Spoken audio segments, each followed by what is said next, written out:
I hope everyone's getting on well. My little bros. Today's theme, I'm not sure quite what it is. It usually just falls in line with like people's relationships, sex, just being a woman in general. I have a strained relationship with my older sisters. They were kind of absent when I was younger for good reason, daddy issues. And now that I'm mature enough to understand all that I'm working on rebuilding it, we're getting there, but it's a slow process. Any tips for breaking down our walls, trying to avoid spending all our time together, discussing the past and our dad, and allow ourselves to move on? Sometimes family relationships can be forgotten about or left behind or neglected because people think that just comes naturally. Like even with your parents, as you get older, you do have to make an effort to have a good relationship with your parents and have good communication so that you get on. I've only found that out from my younger sisters because I'd be more the type to like, we're gonna fight and then not talk for 2 days and then make up. When you turn into adults and grow older, you realize that it doesn't really work that way. You have to communicate things, people have to apologize, and you have to reflect on the situation. I know it's probably such a cliche and probably stupid answer, but just to communicate with each other, make an effort to meet up and make an effort to spend quality time together. Because you're siblings, you have that like advantage of naturally kind of getting on with each other or naturally having things in common.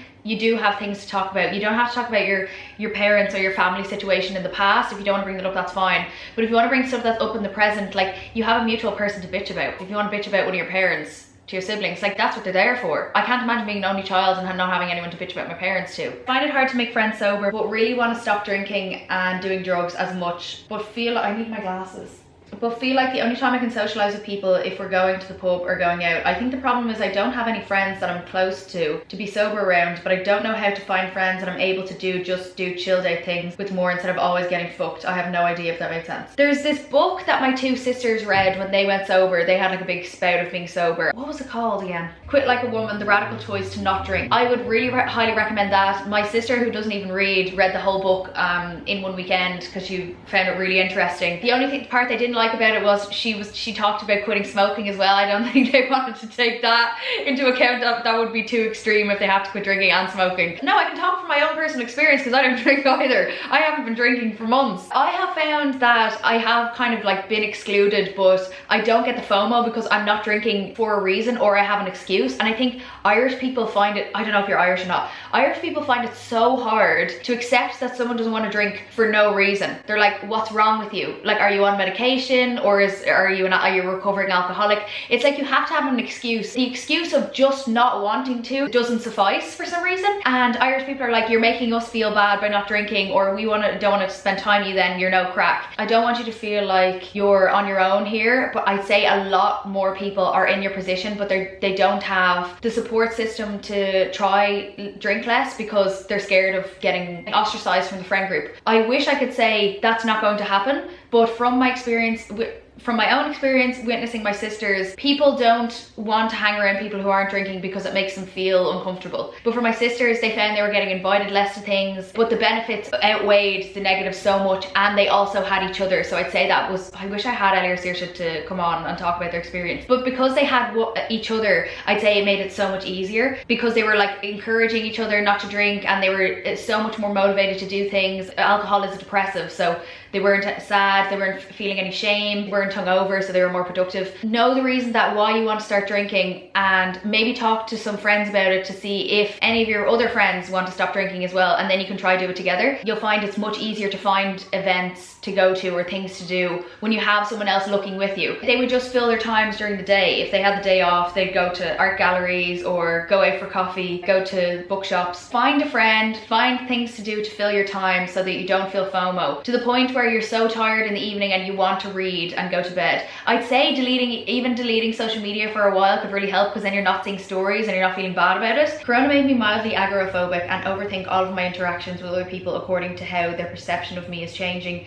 through that interaction. Sometimes it takes the joy out of any socializing I do whatsoever. Any advice? You're hyping yourself up too much beforehand, and then while you're in it, you're kind of darting around. I do this anyway because of ADHD. I found that microdosing helped me a lot, but obviously I can't microdose now because pregnant, where you're not present in the conversation, but you're thinking about what they're thinking of you during the conversation instead of just having it. One piece of advice is that no one is actually thinking about you that much. That one always helps me. Most people are insecure about what they're talking about as well, especially coming out of lockdown, because people kind of had to get back into the groove of socializing again. It's like a muscle, so like you have to exercise your social muscle. and the more you do, the easier it becomes. I would try like build yourself up with smaller groups, people you're most comfortable with, and then try to go to bigger groups. And if you're still having trouble, you can try like meditating, you try practicing in the mirror beforehand, or have like a set list of questions to ask people that you actually want to know the answer of, so that you can have a good conversation. Because the more they're talking about themselves and less about you, I think the less anxious you'll feel as well, because there's less pressure on you and you're letting them talk, as long as you're actually listening to them and not thinking about what they're thinking of you. And then it will be a good back and forth conversation.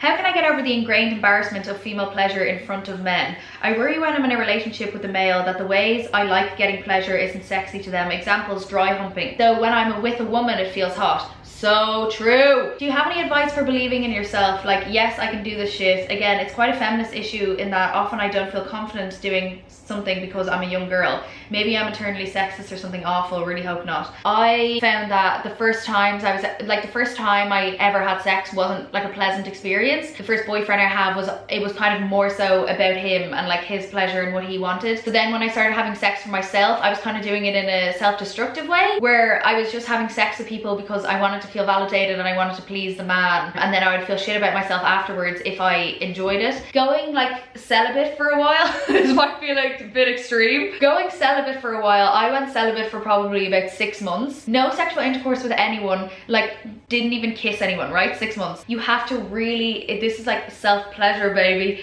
You have to really look after yourself, figure out what you want. Which gets me into the sponsor of today's video, Love Honey. Love Honey is the biggest online sex toy shop, and they sell sex toys and lingerie, so if you want to treat yourself to something a bit sexy. They did gift me the We Vibe. Wait, I'll show you the box now. We Vibe Touch X. What I love about it is there's 8 levels of intensity, so you can go up or down, whatever you're kind of into, because I know that clits can be really sensitive to like vibrations, but you can have it down really, really low. You don't have to put it directly on the clit either. You can put it like the labia minora, the labia majora, because you still do have sensitive nerves down there as well. But it also has 7 vibration modes, so you press the little thing in the squiggly thing in the middle, and it has a different rhythm. Wait, will I do an ASMR?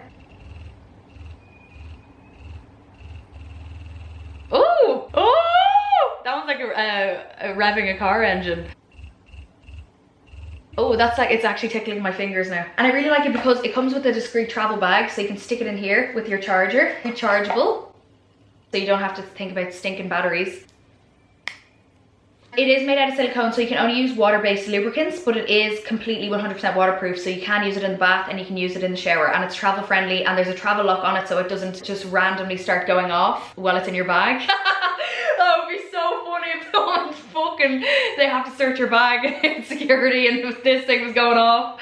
Oh god. I would try using this on your own to like help with the feeling shame or not knowing what you want, because then once you know your body and you're basically gifting yourself the pleasure and you're allowing yourself to feel the pleasure all on your own, after a while you start to feel confident in your body, and you feel confident and you know that you're worth it, and you know that you're doing it purely just to pleasure yourself, like, and there is completely nothing wrong with that. Then you can venture out into the world, and when you want to get with a partner, you know that you are there to enjoy yourself as well, and there's nothing wrong with that. A lot of people deal with these things in different ways, but personally that's how I did it. I just went celibate for a few months. It was actually kind of incel vibes, to be honest, because it was lockdown. I don't think I would have been a big eligible bachelor anyway. So I've always been a big fan of a vibrator. I'm really glad that I have this. You can use it with your partner, you can use it all over your body, because sometimes if you are in a hetero relationship, majority of the time women can't, I've said it before and I'll say it again,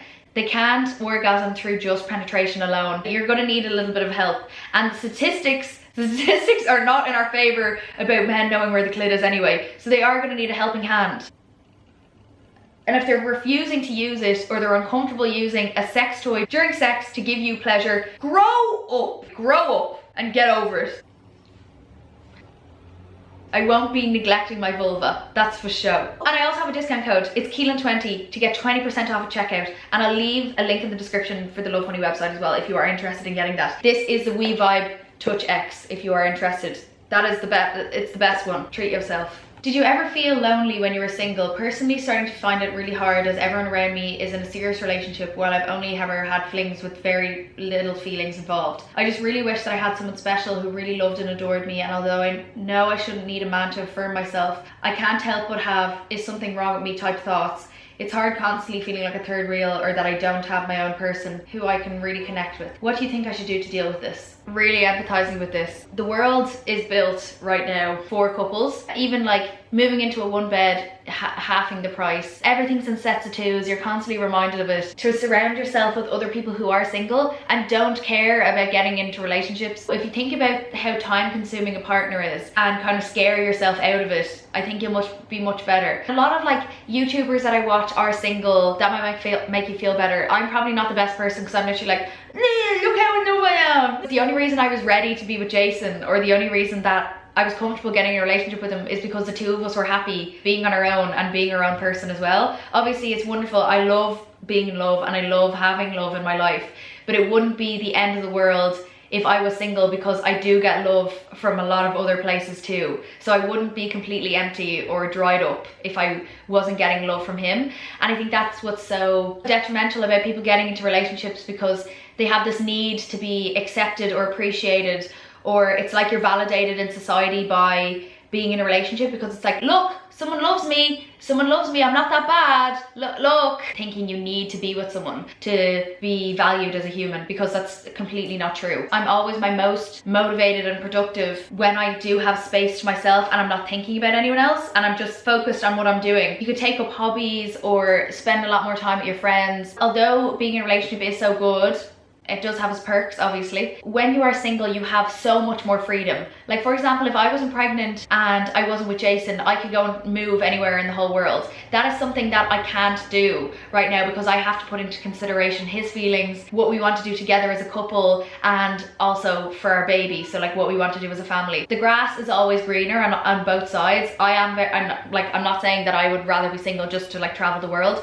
but if you were to get into a relationship, you would realize then all the positives that came from being single and not having a partner. Look at it from a different perspective and try see all the things that you have freedom to do compared to your friends that are in relationships. I know it can be hard. Like for example, my mom was saying today that she doesn't get invited to like dinner parties where all the couples are invited, which I think is so fucking horrible, because she's a divorcee. Like, guys, cut her some slack just because she's the most interesting out of the group. Think of Sex and the City. All the icons of the world, they only found love when they were in their 40s, and they found that their friends were their soulmates. Start consuming media where the protagonist is single and the happy ending is not them falling in love. I wish there was some movie where a female protagonist is really independent, but the happy ending isn't that she falls in love or has a fucking baby. Like, I want something else. If anyone has any suggestions, leave them down below. So for all the single people, comment down below what you appreciate about being single, the freedoms that you do have compared to your friends that are in relationships. I'm so sorry. I have no idea what that feels like.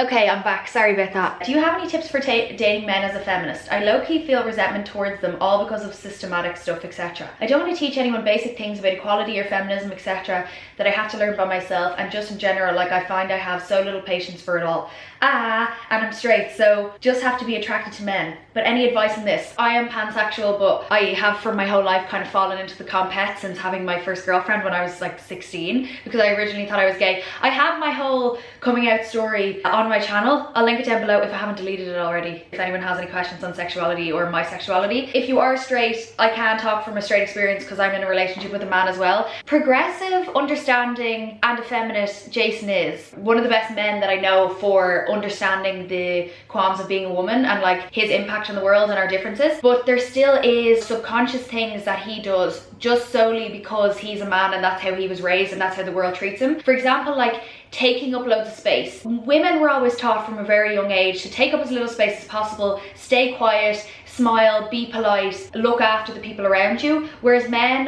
are always encouraged to be boisterous, loud, they're in charge and they're going to be revered for that, whereas women who show control or initiative to be a leader, any sort of leadership skills, we would have been condemned a witch, a bitch, too controlling, aggressive, assertive, all words that have negative connotations even if we are behaving the exact same way that a man does. I suppose they're the differences between us two, even though my parents, my dad has 4 daughters, so we've always been taught at a young age to take up loads of space, and that's how my mom acts as well. So I was kind of seeing that a role model or a reflection of myself, so I was always loud and boisterous. But I do realize now how I'm treated differently compared to like men, because people would think I'm annoying. Boys in particular don't like me because I'm confident in myself or I'm loud. Even if they don't realize that, subconsciously they're internalizing that, but they just think that I'm solely annoying. But the annoying part stems from me actually just being confident in myself or being loud or being outspoken. There's things like that in Jason where, for example, the difference is we're in bed watching TikTok next to each other in silence,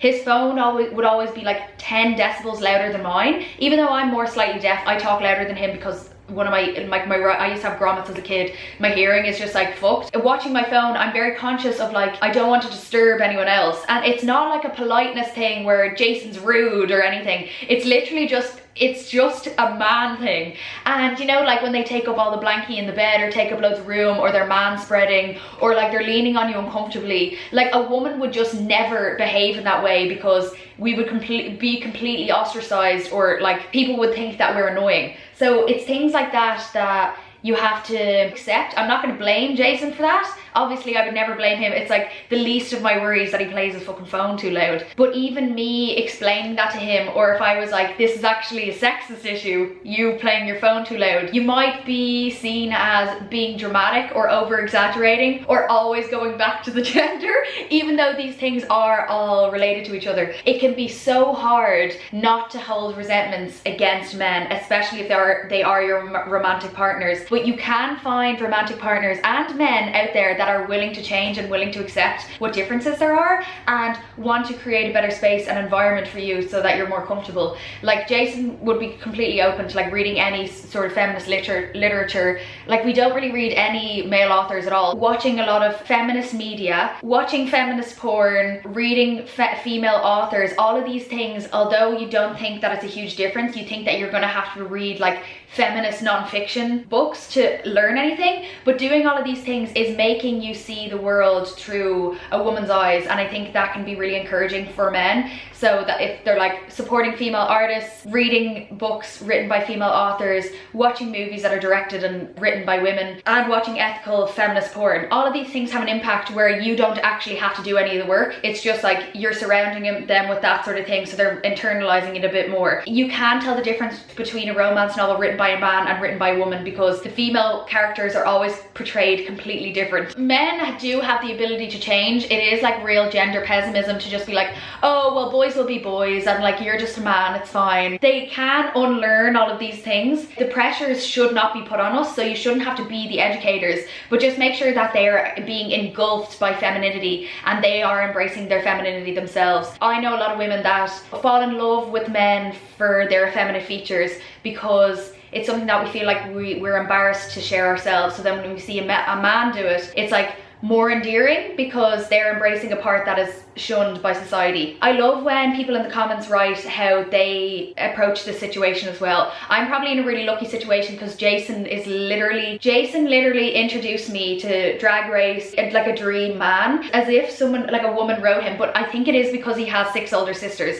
That has to have had an impact on his upbringing. Older sisters are just, they can rule the world. I love older sisters. I'm obsessed with older sisters. My mom was the firstborn in her family of 10 siblings. All of the boys in that family turned out great. I'm the eldest daughter in my family. Obviously I have no little brothers.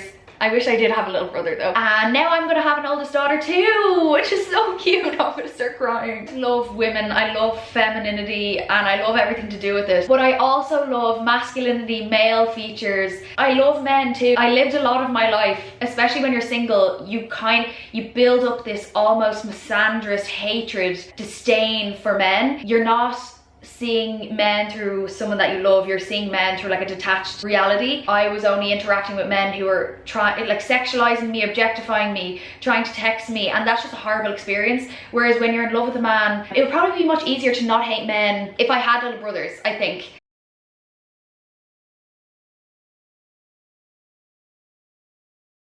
if that makes sense, because then you can see them in a more vulnerable light, where as if when you're living in the real world, they're not that vulnerable, especially the ones that are ignorant to change. Oh, what my understanding of a man is, I'm not the skewed, like, crying is for pussies, but I'm not talking about like alpha bros. I'm talking like actual, genuine, loving, nurturing features of a man and what they can bring to the table and why we love men in the first place. You're willing to accept like not the innate flaws, but like the internalized subconscious flaws that they've learned through their experience of living, because the world is telling them that they're better than women, or the world is telling them to hate women. It's like the same thing how women are taught to hate each other because they're told not to embrace their femininity. That can cause a lot of internalized misogyny. That is not like women's fault that we have internalized misogyny or that we hate women for certain things. It's just something that you have to be willing to unlearn and willing to accept. For example, a lot of white women think that they're superior to black women or women of color, and that is through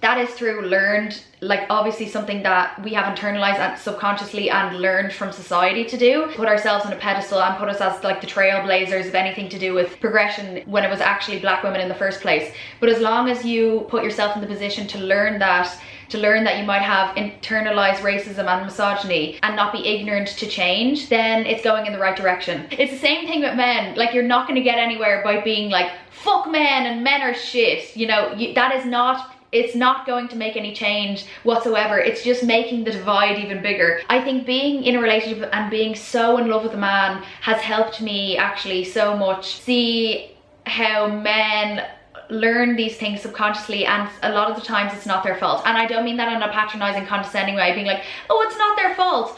It is their fault if they are unwilling to change and ignorant to change, if you're telling them nicely. You're not in a unique position there. I'd say a lot of women feel this too. A lot of fights actually stem from you're being a misogynist right now. Like, this is because you hate women, and you do have to bring that conversation up a lot. The more a man is resistant to that conversation, the more you should probably distance yourself, because it can be very draining and exhausting. But you will find someone who is willing to learn. Jeez, I just repeated myself like 5 times.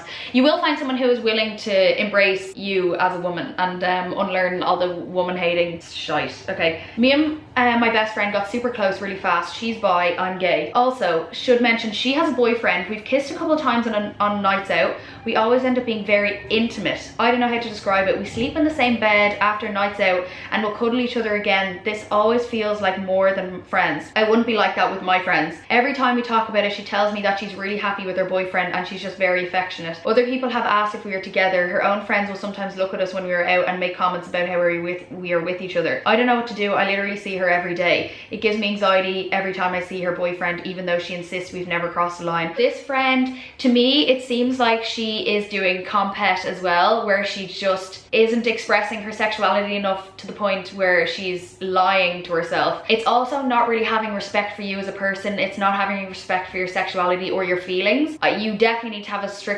stern conversation with this person, because it's really unfair that I think that she's doing that to you, and really unfair that she's doing that to her boyfriend. I know if I was, even though I'm bisexual, this is like the proper trope that goes out for bisexuals. It's like, I'm allowed to kiss girls on nights out, but I still have a boyfriend. You know, that's why I think bisexuals have a bad name, because of girls like that, where it's like not taken seriously as a sexuality. It's just like, you're straight, but you like to kiss girls for attention. She sounds actually bisexual, but she herself is being homophobic against that side of her, if that makes, because she's not registering it as like real or like significant in her life. Would she do the same things with a man? Would her boyfriend be comfortable if she was doing the same things as a man? Does her boyfriend know that you're acting like this on nights out? I personally would be so uncomfortable if Jason was going out and acting that, if Jason was acting that way with a man. I'd probably be more insecure, because it's like, he's getting something from a gender that I can't give him, because like, I don't have a horse cock. He can't give her all those things because he doesn't have a pair of tits. I really don't like her buzz, to be honest. Like, she's using you a bit there, I think. Can you hint at how much you make from your content? I'm a tempted mum. Okay, if you are on maternity leave and you think that you have it in you to like do some content creation, although it is such a saturated market, if you find your niche, I think you could really do well. And like,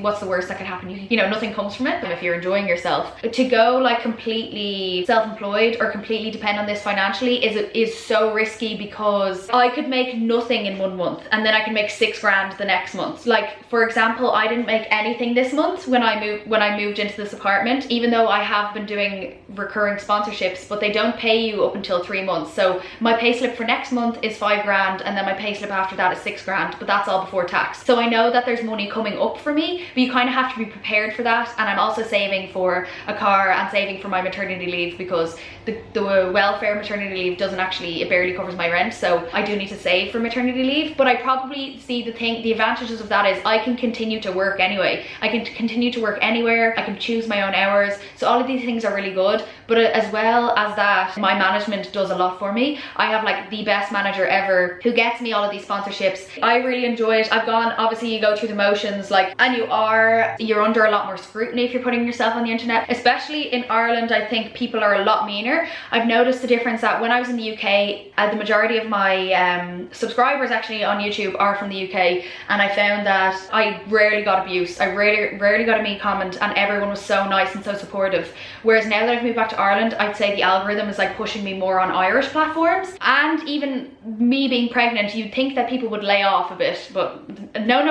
People make up rumors about me. There's been like mean TikToks made about me, just lies spread about me. People, like, there are people out there that really just hate me purely just because of my existence, and no, like, I haven't done anything wrong. They literally just hate me for existing. So that's been kind of hard, but you can shut it out. Like, I don't mind gossip forums, people doing it privately in group chats, people slagging me in their own home. Like, I don't care, because it's none of my business, and it's not affecting me. And I actually thank those people for not doing it to my face, because it would affect me too much. Whereas there's people who make like public TikToks about me and then tag me in it so that I will purposely see, saying that I'm a doll merchant or that I live off daddy's money. So it's like you have two conflicting opinions here that don't make sense at all. So it's like pick one, and then every video that I put up is sponsored. So I'm like, how do you think this makes sense? Like, how much do you think that people make for a sponsorship? Like a tenner? And then they're like, doll merchant, it makes no sense. Like, even when I moved into this apartment, people were like, oh, daddy's money. I was like, why would I live with my dad for nearly 4 months if he was going to be paying for my rent for me? And Jesus, like, if I had enough money to support my daughter when she's of my age and is pregnant and can't find somewhere to live, you best believe I'm going to be buying her a house. I'm going to be buying her whatever she wants if I have that money. It obviously depends on your following, your engagement, how much money you make, and what platforms you're on for how much money you make. But you just have to be wary that you're not going to make the same every month. So you have to be really, really careful with money. And I'm so bad with money. Like, as soon as I have it, I want to spend it. It's almost as if I'm scared to have it all in my bank account. But I am going to be making like an extreme budgeting video, because like I said, I'm saving for a car and I'm saving for my maternity leave. So I want to be able to save like 80% of my salary. But I do know how to use Excel, so I might make a budget spreadsheet and like make a whole video on it on how I'm going to be saving money. I've never actually looked at my expenses and made a budget for myself, and I've seen my parents do it before when they were together. Like during the recession, I would see them like making budgets on Excel spreadsheets, and I was like, that looks kind of fun. And obviously I'm a finance bro now, because I study financial accounting. So I love anything to do with money, investing, interest, APRs. Like, I'm really interested in it. Like, I would actually love to work in a bank, which sounds so boring, but it's just like, I love problem solving, and I loved maths in school. Got ghosted on, I wasn't given a reason why. The need for closure is eating me alive. Anytime I've like wanted closure, it's not actually the closure that you're looking for. You just want them to turn around and say, I made a big mistake, I'm still in love with you. Because the closure is, you got ghosted. I'm sorry, this is going to be so harsh, but it's like something I wish that someone told me. If you got ghosted, they're not interested anymore. I'm sorry, you can make up so much excuses in your head, being like, oh, they're not ready right now, they're not over their ex, they're going through a really hard time. You can say all these things to make yourself feel better, yeah, but it's not going to give you a solidified answer, or it's not going to help you get over it, because you're still clinging on to the chance that they might turn around and say, what a big mistake, I'm still in love with you. Where realistically, if they don't have enough respect for you to give you an answer why, or to just tell you that they're not interested, they do not give a fuck about you. I'm so sorry how cutthroat that is. But I'm more so talking to myself 2 years ago. I wish that was something I told myself, because I always clung on to the idea of like, it's too hard for them to talk to me. Like, I got ghosted after a 1.5 year relationship. I think if someone gave me advice at that moment, I probably wouldn't even have listened to it. I would have just been like, no, you don't know them like I do. Wait, sorry. I was just in total denial. Where do you start to get therapy? I have had a myriad of therapists in my time. I went to an adolescence therapist when I was probably 15, 16. It was literally just because I was so depressed because I thought I was gay. Like, I literally was like, I can't do this anymore. I was in an all-girls school. I was so confused, and it made me really mean. But I just think, I've said this before in a podcast or a video, I can't remember, but teenage girls, the hormonal changes that teenage girls go through makes you feel so shit about yourself. You're reacting viscerally, and you haven't learned how to like control those bad thoughts yet. So that's why I think like 24-year-olds who still act like 15-year-olds in like a mean sort of bitchy secondary school sort of way haven't emotionally matured enough yet to control their emotional changes that they go through puberty, which makes a lot of sense if you, because you know, you can repeat patterns in like workplaces and stuff. So that's why teenage girls are so mean. It's literally just like hormonal changes that everyone's going through. And I'm not like, loads of teenage girls were mean to me. Obviously, yeah, there were teenage girls that were mean to me, but I was probably giving it as much as I was taking it too. So anyway, I went to an adolescent specialist. I really did not like her. I had to explain like what weed was to her. You want to be able to go to a therapist where it's not a waste of money, that you actually can tell them everything. It's going to be a waste of your time and a waste of your money if you're holding back things or you're twisting the truth to your therapist. So if you've started like underage drinking or anything and you feel like you can't talk to your therapist about it, it's going to be a waste of time, because does have a big impact on your mental health as well. So you should be able to talk about it in a safe environment. Now, I don't know what the rules and regulations are. If you have started underage drinking and talk to your therapist, maybe they legally have to tell your parents then. But even still, I think my parents did know I was underage drinking, and but she was literally just like, you know, giving that. She was giving gas. She was giving pastor's wife. So I really didn't like that, because, and she did art therapy with me as well. And I remember once she would make me sit down and just be like, draw something. And I was like, what are you talking about? And obviously when you're a teenager, you're just like, what the fuck are you talking? You hate being told what to do. So you're just like, what are you talking? She was like, draw something. And I was like, are you gonna give me a guideline? Like, what do I draw? Anything.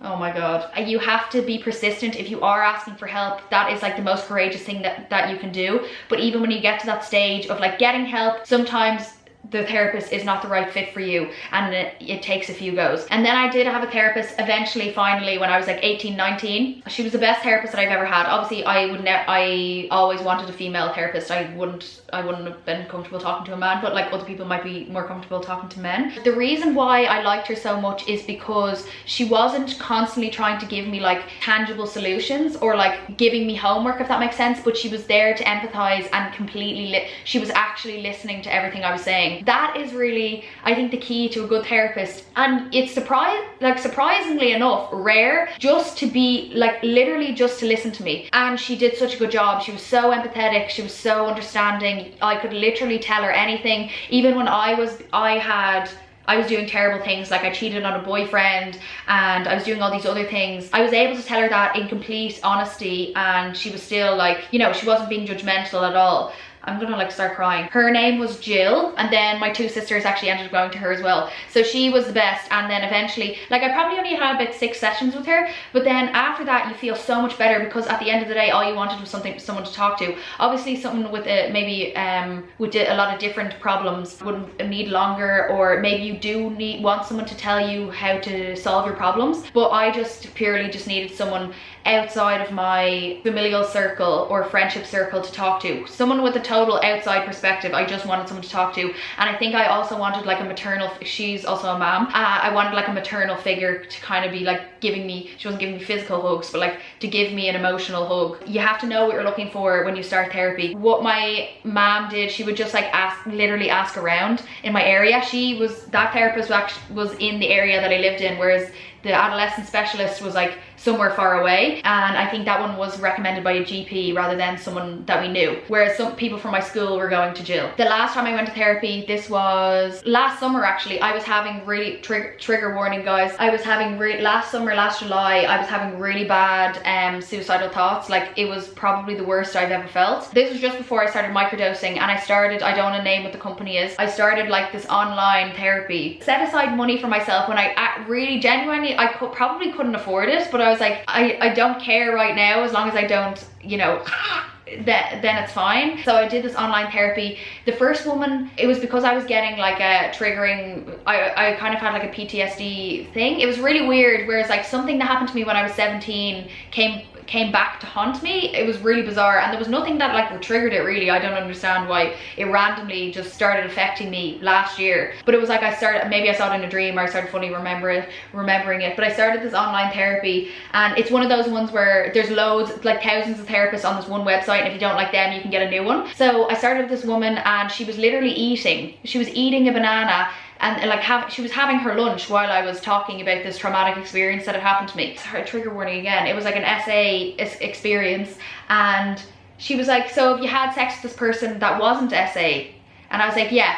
And she goes, okay, so that's not that bad if you were enjoying it the rest of the time.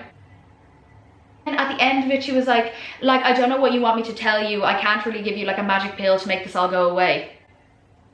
At the very end, she goes, don't forget to smile.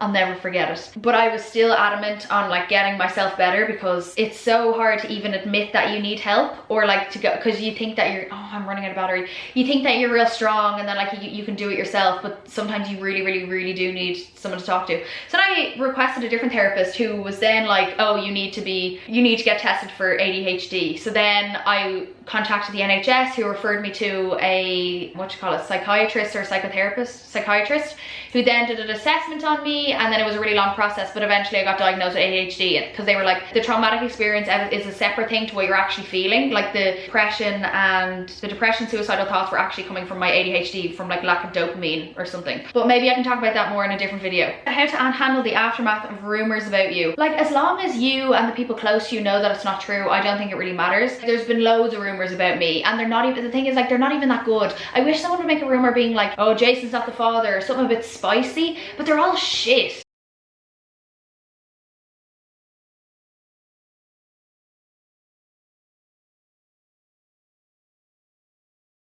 Advice for first time moving out and feeling kind of lonely. When I was living in London and Emer wasn't living with me anymore, I was more inclined to like say yes to every social situation that I was invited to. You kind of have to go out of your comfort zone as well, because you do have to reach out to people a lot more than if you were, say, back at home with like your group of friends or your family. But you have to take more risks when you're living in a new place and wanting to make friends or wanting to make connections with people. Know that it takes time to build up connections, because you're so used to being so close to the friends that you have around you. And like, me and Emer became best friends literally weeks after we met each other, so I'm like very used to intense relationships, but my other friendships didn't start out that way. So I think that's what I was like relating it to. So then when I came to London and I didn't get that immediate strong bond and connection, I literally was just like, there must be something wrong with me, or like there's something wrong with these people. But then after like a year and a half of living there, I was like, I do actually have a lot of friends here and have a lot of people that I can talk to, but it's just that you have to actually build them up, see them a bit more often, always, and make the time and effort as well to FaceTime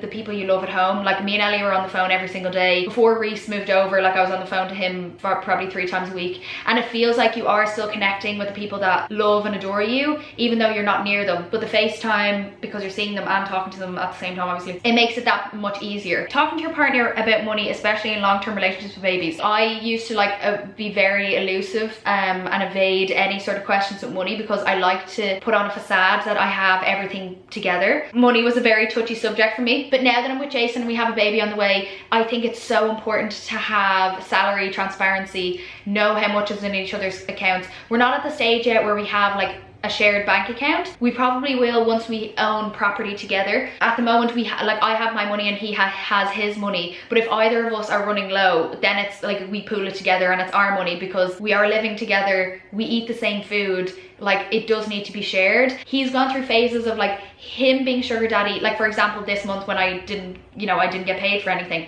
but next month I'm getting 5k and then 6k after that. Like, it's always repaid, and I think you feel more comfortable doing it when you know you're going to be together forever. Whereas if there's like, it feels like there's a slight expiry date on the relationship, even if you're living together, it can feel a bit more uncomfortable. But because I'm also pregnant, like I don't feel any shame or like embarrassment to talk about money anymore, because it's really vital and important that one person isn't suffering and it's not being spoken about. We need to be careful that we're saving for the baby, and you need to start practicing now before she comes, because we don't know how much it's going to cost, because neither of us have had kids before. It's not something that should be avoided, especially in this economic crisis. Hello, sweetie. You know, if they're uncomfortable talking about money and you have babies together, grow up. I think just grow up. How do you stop comparing yourself to others, feeling like everyone is doing better than me? You need to stop with the scrolling. Instagram is probably the worst, because I'm looking at other creators being like, oh my god, everyone is putting up way more content than me, and I should be doing so much more now that I'm pregnant, and there's so much more that I could be making. Why am I as aesthetic or pretty or as clean cut as all these people? And I'm like,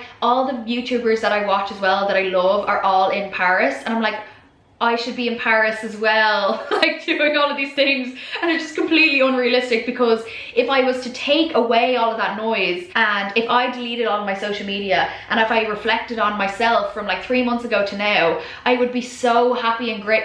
It would just be pure gratitude, because I'm in a completely different situation. Like, I'm in my own apartment, I'm pregnant, I'm about to have a fucking baby with the love of my life. It's just stupid, and the grass is always greener, and there's always going to be someone comparing yourself to them. But like, our parents didn't have the same situation or think they were so behind because they didn't have social media, so they were actually able to take life at their own pace. Like, my dad, who's created so much success for himself, only kind of found it when he was in his 30s, whereas like, if I'm looking at that now, I can never imagine like not knowing what I want to do until I'm 30. I would be literally freaking the fuck out, because constantly on social media it's like 21-year-olds that are millionaires, and like people buying houses at 22. Back in the day, like you were only comparing yourself to your friends, and you were more so just like encouraging each other because it was coming from a place of love. Where if you're looking at people on the internet, it's not coming from a place of love, it's just coming purely from comparison and envy. So it's not healthy at all. Detach yourself more from social media, or only follow people that you love, or follow people that make you feel nice or